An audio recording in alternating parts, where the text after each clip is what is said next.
People stopped breathing when it happened. In the middle of a busy street in Lagos, where car horns screamed and traders shouted prices, a tall, handsome billionaire dropped to his knees on the hot ground. His expensive suit touched the dust. His hands shook. His eyes filled with tears. And he was crying. Not because he had lost money. Not because he was hurt. But because of her. Amanda stood there, frozen, her head covered with an old scarf. People had always avoided her face. Mothers pulled their children away from her. Men laughed. Women whispered. Even beggars refused to sit near her. Yet this man, this powerful, rich man everyone knew, was on his knees in front of Amanda, crying like a broken child. "I have searched my whole life," he said in a shaking voice, "and now I have found you." A crowd gathered. Phones came out. Mouths opened wide in shock. How could this be happening? Amanda's heart pounded so hard it hurt. She wanted to run. She wanted to disappear like she always did. But before she could move, the billionaire reached out his hand toward her covered face. And that was the moment everything was about to change. Amanda had been born on a rainy night in a small town in Nigeria. The midwife went quiet the moment she saw the baby's face. Amanda's mother smiled at first, happy to hear her child cry. But when she looked down, her smile faded. Amanda's face was different. Her skin was uneven. One side of her face looked tight, like it had been pulled too hard. Her eyes were not the same size. Her lips twisted slightly to one side. It was not something she could hide as she grew older. Doctors used big words. Neighbors used cruel ones. Why does she look like that? Is it a curse? Ah, poor child. As Amanda grew, so did the stares. Children ran from her in school. Some called her names.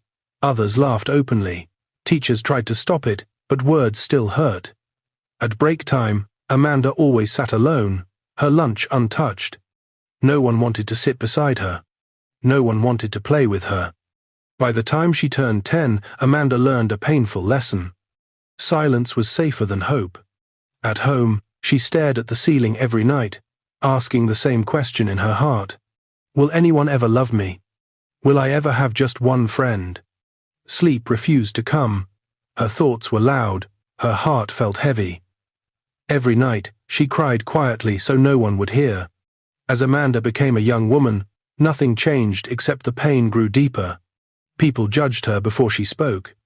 Employers looked at her face, not her skills. Shop owners watched her closely like she was a problem. Even in church, people chose seats far away from her. She learned to walk with her head down. She covered her face with scarves, hoping maybe that would help. It didn't. Every day felt the same. Rejection, whispers, laughter, silence. At night, Amanda imagined a different life, a simple one. Someone sitting beside her, someone asking, "How was your day?" Someone who did not look away when she smiled. She did not dream of riches. She dreamed of kindness. That morning in Lagos, Amanda had not planned anything special. She only wanted to sell the handmade bracelets she made at home. It was the only way she could earn a little money without being judged too much. She stood at her usual corner, quiet, careful, invisible. Then the black cars arrived. People whispered, "That's him. The billionaire. The one on TV." The handsome man stepped out, calm and confident. Guards followed him, but his eyes were not on the crowd. They were on her.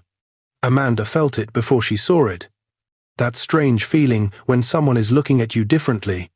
She lowered her head, ready for the usual reaction, shock, laughter, disgust.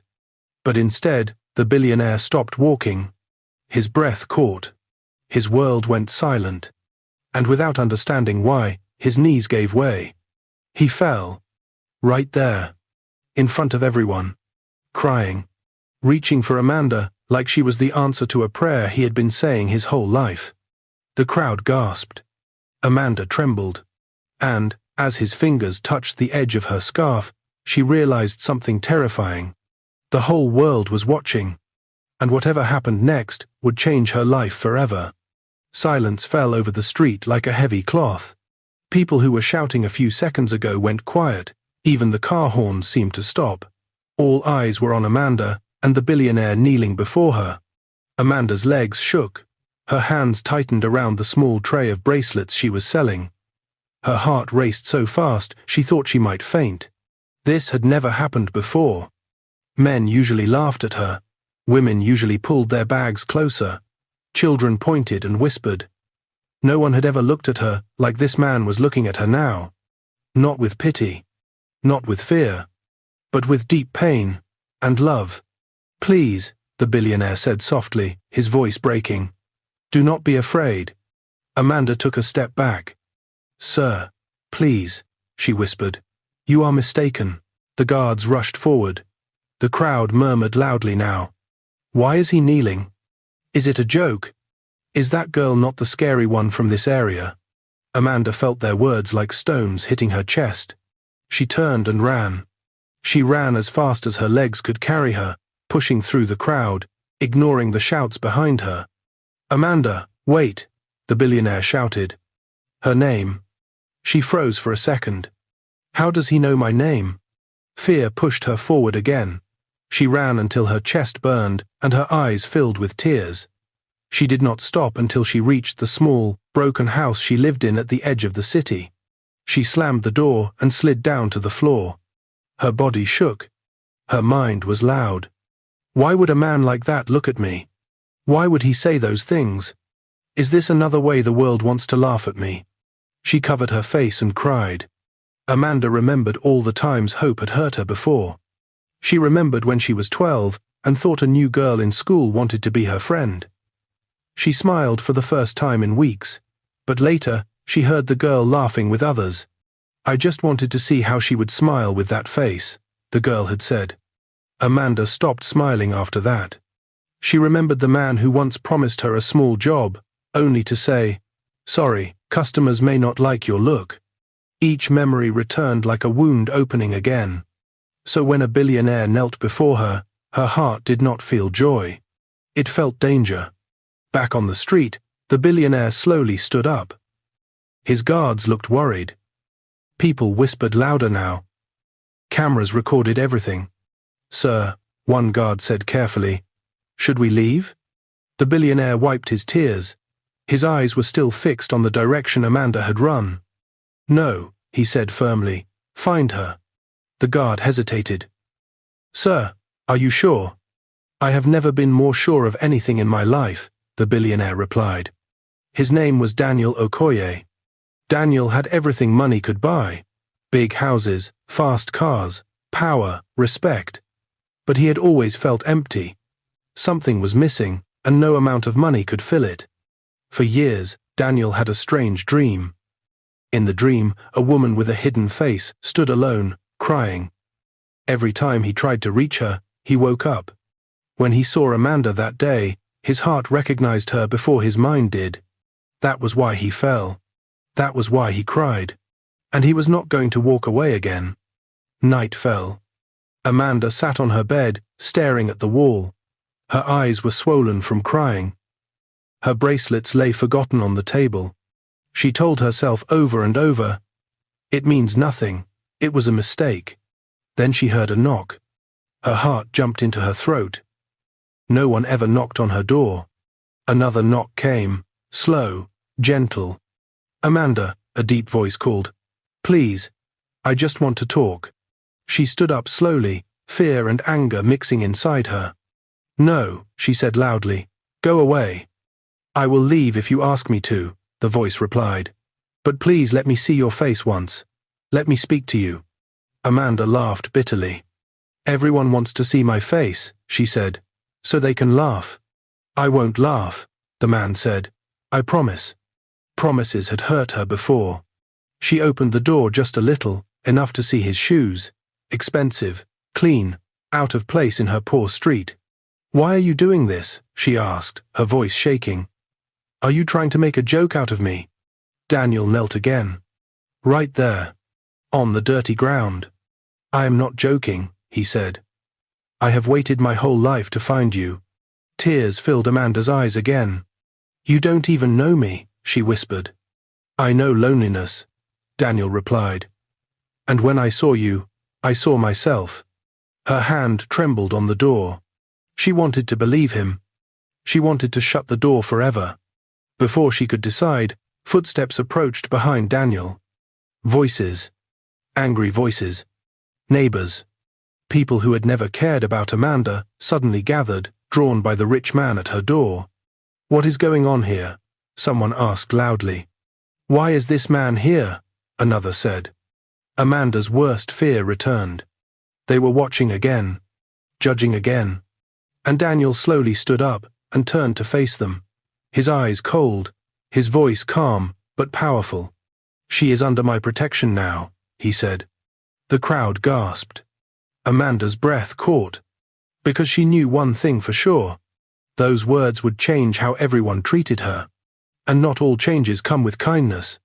The street that had ignored Amanda for years suddenly felt too small. People stood in clusters, whispering loudly now, no longer hiding their words. Some looked shocked, some looked angry, some looked greedy.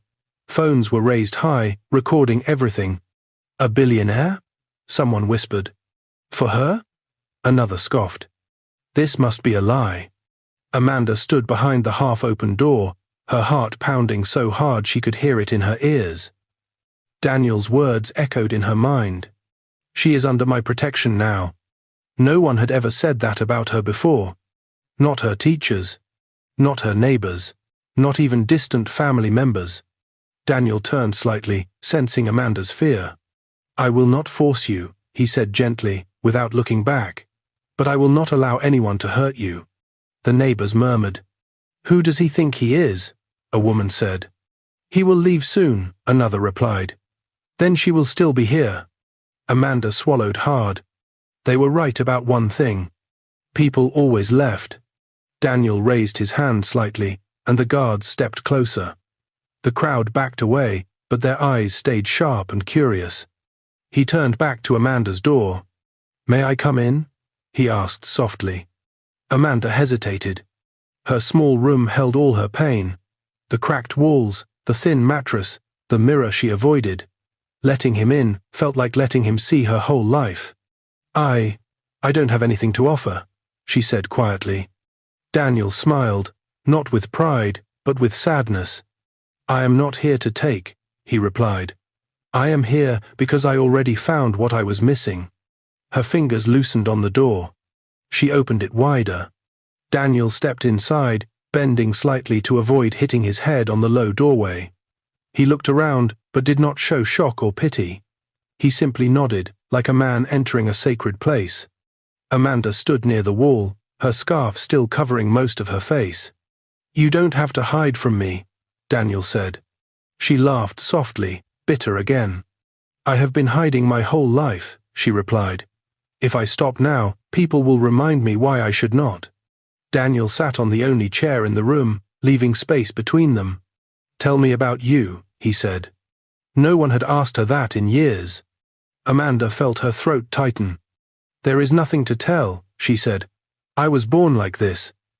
People hate what they don't understand. That is all." "That is not all," Daniel said firmly. "That is only what they chose to see." She looked at him then. Really looked at him. His eyes were steady, honest, not rushing her, not pushing her. Her heart whispered something dangerous. Maybe he is different. Outside, the crowd did not leave. News spread fast. A billionaire is inside that girl's house. He defended her. He called her his. By morning, the story was everywhere. People who had once crossed the road to avoid Amanda now wanted to see her. Journalists waited. Bloggers whispered lies. Some said Amanda used charms. Others said the billionaire had lost his mind. Amanda woke up to noise. Shouting. Knocking. Daniel was already awake, standing near the window. "They are here for you," Amanda said, fear creeping back. "I told you this would happen." Daniel turned to her calmly. "Let them come," he said. "I will stand." Her chest tightened. "Why?" she asked. "Why would you do all this for me?" Daniel paused. "Because when the whole world rejected you," he said slowly, "you did not become cruel. You became quiet. That takes strength." Tears filled Amanda's eyes. She had never thought of herself as strong. Later that day, Daniel arranged a small meeting in a private hall nearby. He invited community leaders and a few reporters. Amanda begged him not to make her stand in front of people again. "I can't," she said, shaking. "They will stare." Daniel held her hands gently. "Then let them stare," he said. "This time, you will not be alone." Amanda covered her face tighter as they entered the hall. Cameras flashed immediately. Whispers filled the room. Daniel walked confidently to the front. "This woman," he said clearly, "has been treated like she does not exist." Murmurs rose. "I am here to say she exists. She matters. And I love her." The room exploded. Gasps, shouts, laughter, anger. Amanda felt dizzy. Then a voice shouted from the crowd. "If you love her so much," a man said loudly, "let her show her face." Silence followed. All eyes turned to Amanda. Her worst nightmare. Her legs weakened. Memories crashed into her mind. Children laughing, people pointing, doors closing. She shook her head slowly. "I can't," she whispered. Daniel stepped forward. "You do not have to," he said. But the crowd pushed harder. "Then how do we know this is real? Maybe she is hiding something worse." Amanda's breathing became fast and shallow. She felt trapped. Then she heard her own voice, quiet but clear. "I am hiding because I am tired of being hurt." The room went still. Slowly, with trembling hands, Amanda reached for her scarf. Daniel watched her, his heart racing. She pulled it down just enough for her face to be seen. A sharp intake of breath filled the hall. Some people looked away. Others stared. Amanda closed her eyes, waiting for the laughter. It did not come. Instead, Daniel stepped closer, knelt beside her, and took her hand. "You are beautiful to me," he said loudly. The cameras flashed wildly. Amanda opened her eyes. And for the first time in her life, she saw something new in the crowd. Confusion. Because they could not understand how love could stand where fear once ruled. But love always creates enemies. At the back of the hall, a woman watched closely. Her eyes cold, her lips tight. She whispered to herself, "This will not last." Amanda did not see her. But she felt it. A strange chill ran through her body. Because just when she thought the world was changing, someone was already planning to tear it all apart. The air in Lagos changed after that day. It was no longer just whispers on the street. It became headlines, videos, arguments, and fights. Everywhere people turned, they talked about the same thing: the billionaire and the girl with the scary face. Some people defended Amanda. Many mocked her. Others wanted to use her. Amanda felt it all like heavy rain on her skin. She stayed inside Daniel's guest house now, a quiet place far from her old street.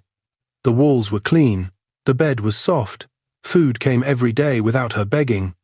Yet peace did not come.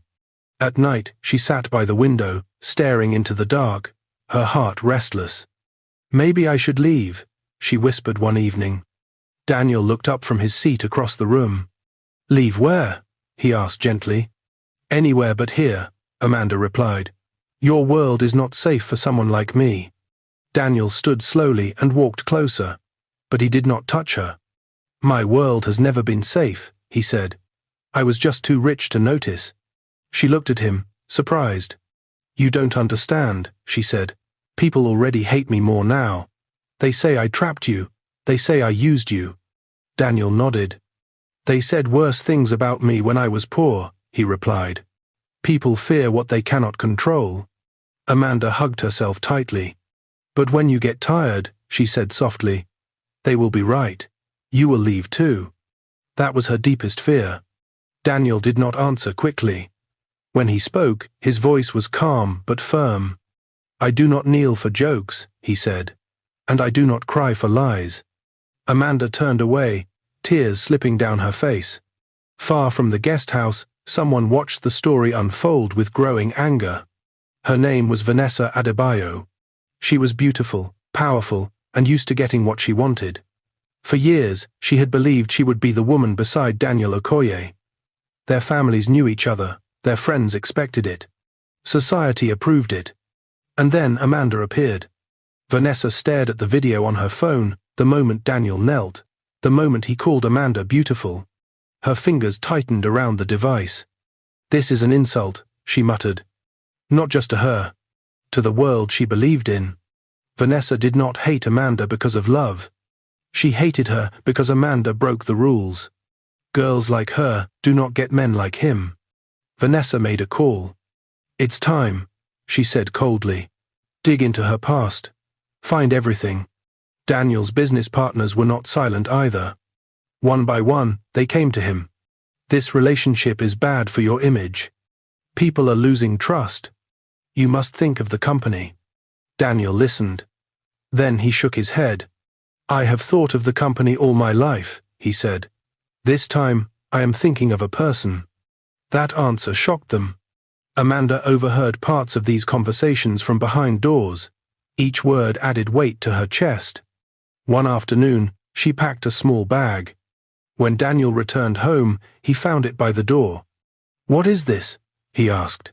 Amanda stood there, pale and shaking. "I can't be the reason your life falls apart," she said. "You have worked too hard for everything." Daniel looked at her bag, then back at her. "You think I brought you here because I am weak?" he asked quietly. She nodded. "I think you are kind," she said. "And kind people get hurt." Daniel stepped closer. "I was already broken," he said. "You didn't break me, you found me." Amanda's tears fell freely now. "Then why does it hurt so much?" she asked. Before Daniel could answer, shouting came from outside. Angry voices. Daniel moved quickly to the window. A crowd had gathered. Placards, phones, yelling. "She does not belong here. Send her away. She is a shame." Amanda's knees gave way. Her worst fear had followed her. Security tried to control the crowd, but the noise grew louder. Someone threw a stone. It hit the gate. Amanda covered her ears. "I told you," she cried.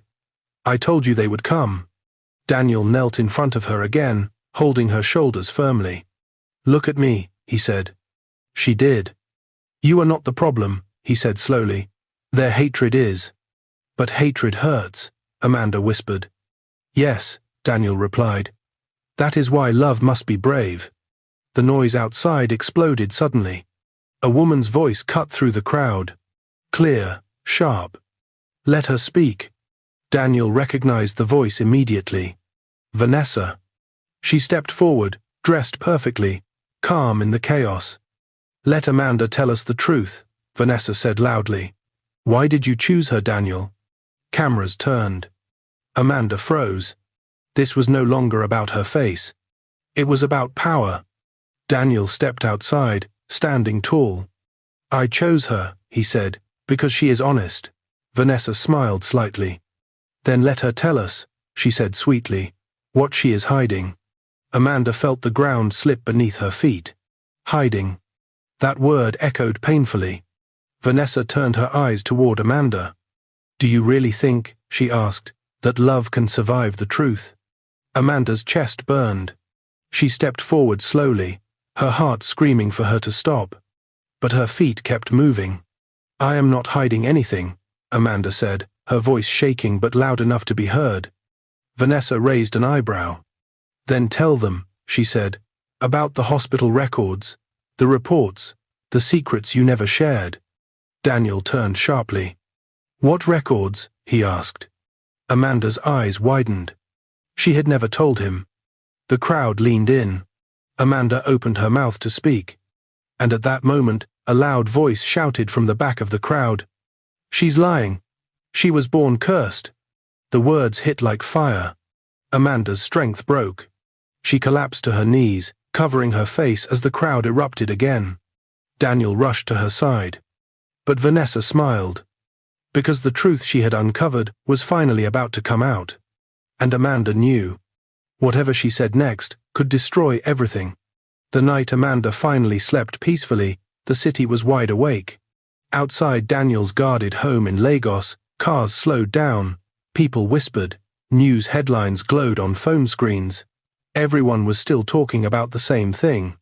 The billionaire who chose the girl no one wanted. Inside the house, Amanda sat by a window, hugging her knees. The room was quiet, soft, and warm. It did not feel real. For years, silence had meant loneliness. Now, it felt like safety. Daniel stood a few steps away, giving her space. "You can leave any time," Amanda said softly, still afraid to trust the calm. "I won't blame you." Daniel turned to her, his face serious. "I have faced storms stronger than noise," he said. "But nothing has ever felt more right than standing with you." Amanda looked down. "People are angry," she said. "Some are pretending to be kind now. Others are planning something bad. I can feel it." Daniel nodded. "You are right," he said. "When the world sees something pure, it tries to break it." The next morning, Daniel made a decision that shocked everyone again. He announced a live press gathering. Not behind closed doors. Not controlled. But open. Amanda froze when she heard. "No," she said quickly. "Please, I can't do that again." Daniel sat beside her. "This time," he said gently, "we won't explain, we won't beg, we will simply exist." The hall was bigger than before. Cameras from all over the country were there. Some people came with kind hearts, others came hoping to watch everything fall apart. Amanda stood beside Daniel, her hands shaking. A reporter raised her hand. "Mr. Okoye," she asked, "people say you are wasting your name, your future, and your legacy on a woman society has rejected. What do you say to that?" The room went quiet. Daniel did not answer right away. He looked at Amanda. Then he turned back to the crowd. "I say society is wrong," he said calmly. "And it has been wrong for a long time." Murmurs spread. Another reporter stood up. "Miss Amanda," he said, "do you think this love will last when the cameras turn off?" Amanda felt the old fear rise again. Then she remembered something. All those nights she cried alone. All the times she asked for just one person. All the days she survived when no one cared. She lifted her head. "I don't know what tomorrow holds," she said clearly, "but I know this being loved for who you are changes you forever. Even if it ends, it was real." People shifted uncomfortably. They had expected weakness. They heard truth instead. A woman in the audience stood up slowly. She was older, her eyes tired. "My son," she said, her voice shaking, "looks like Amanda. People laugh at him every day. Today, I saw hope." Her words broke something in the room. Others followed. A man spoke about his sister. A young girl spoke about her scars. A father spoke about shame he carried for years. The hall filled with stories. Not loud ones. Honest ones. For the first time, Amanda did not feel like the center of judgment. She felt like the beginning of healing. Daniel reached for her hand. She did not pull away. Later that evening, as the city lights came on, Amanda and Daniel stood alone on a balcony. "You could still walk away," Amanda said quietly. "Your life would be easier." Daniel smiled softly. "I did not kneel because life was easy," he said. "I knelt because my heart finally stood." Amanda closed her eyes. For the first time, she did not imagine a different face. She imagined a different future. One where she was not hiding. One where she was not begging. One where she was simply allowed to be. She looked at Daniel. "I don't know what love is supposed to look like," she said, "but I know what it feels like now." Daniel nodded. "That is enough." The story spread beyond Nigeria, beyond borders, beyond opinions. Some people still mocked. Some still doubted. But many learned something new. That beauty is not always gentle. That love does not ask permission. That the person the world rejects may be the one who teaches it how to feel again. Amanda stood taller now. Not because her face changed, but because her heart finally believed she deserved space in the world. And as cameras faded and noise settled, one truth remained. The girl everyone rejected did not become bitter. The billionaire did not lose his mind. Instead, love walked into the light, stood still, and refused to bow again.